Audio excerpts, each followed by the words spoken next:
Hello, in front of me I've got Xiaomi Redmi 10. In this video I'll show you how to add different types of cards to Google Pay. Firstly, enter Google Pay app. Now, tap on blue button at the bottom of the screen and focus on loyalty, gift card and public transport. Enter loyalty, select shop, for example IKEA Poland. You can scan your card or enter details manually. Tap save and it's done. Now let's select gift card, pretty similar to loyalty. Type card number, PIN, balance, your notes and tap save.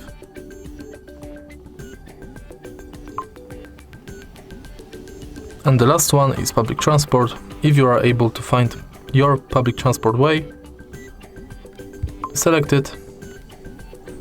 You will be redirected to a website where you have to finish the form.